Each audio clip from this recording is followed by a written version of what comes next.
Herkese merhaba. Bugün kilden minik donutlar yapacağım.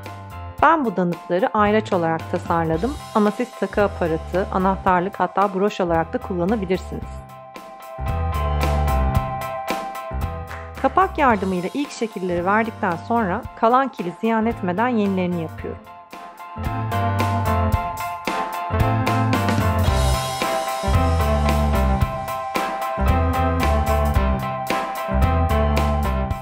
Yuvarlak uçlu bir aparatla ortalarını deliyorum.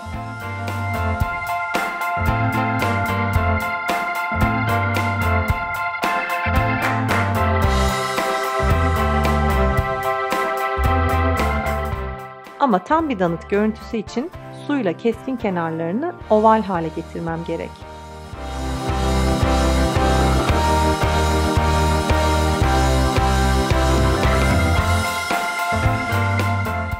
Kil kurumadan ataçları dikkatlice kilin içine yerleştireceğim.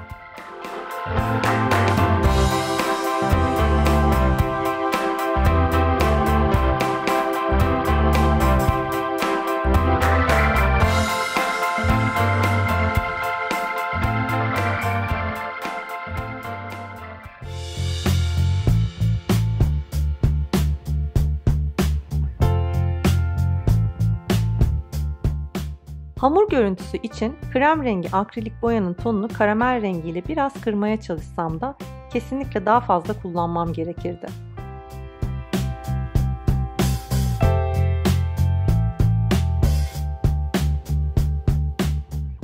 Bu yüzden sonraki serinin üzerinden biraz da karamel rengiyle geçiyorum ki böyle hafif kızarmış hamur rengine yakın bir ton olsun.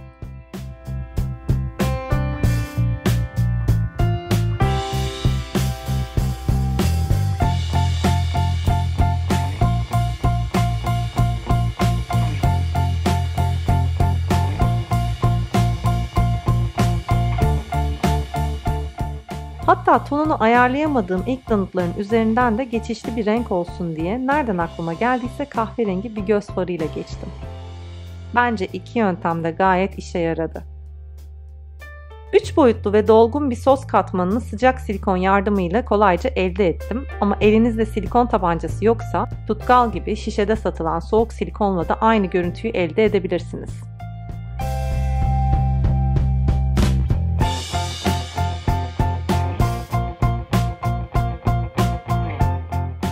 Süsleme kısmında farklı desenler denedim. O yüzden kesinlikle hepsini görmelisiniz.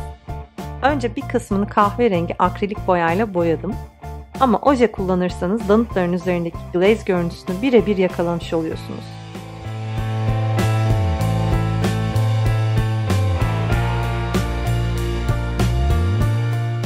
İlk desenim için elimdeki yuvarlak başlıklı aparatla bol bol oje alarak ince şeritler çizdim. Kontrast bir görüntü içinde pembe ojeyle küçük yuvarlaklar bıraktım.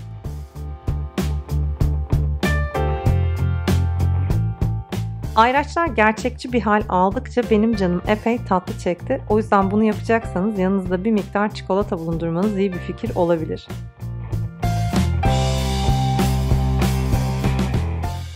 Bir de tabii ojeyle çalışırsanız bolca kullanacağınız için bulunduğunuz ortamı da mutlaka havalandırın. Ben kendimi biraz kaptırdım, o yüzden kısa bir süre sonra kokusu beni epey rahatsız etti.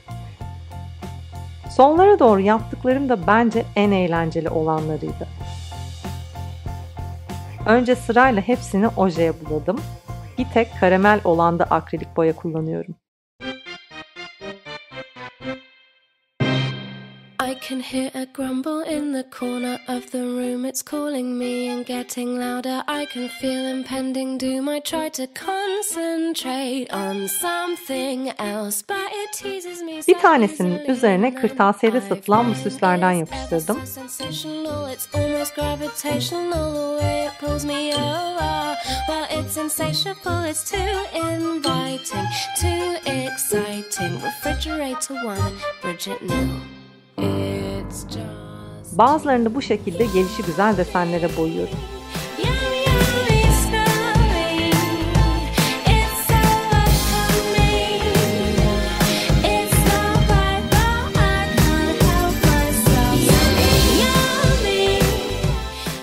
Farklı renklerde kısa çizgiler çekmek, böyle üzerlerine serpiştirilen süs etkisi yarattı bence. O yüzden bu yöntem benim favorim oldu. Evenings on the sofa in pajamas. I like reading magazines and books by Dalai Lamas. What I really like to do is turn the telly on and scoff my face. It's never unconditional. Bir de böyle gelişigüzel yayılan incecik glaze görüntüsü için önce biraz oje sürdüm, sonra temiz bir aparatla dağıttım. Ve tesadüfen keşfettiğim bu yöntemi de çok sevdim. Siz bunu kürdanla da yapabilirsiniz.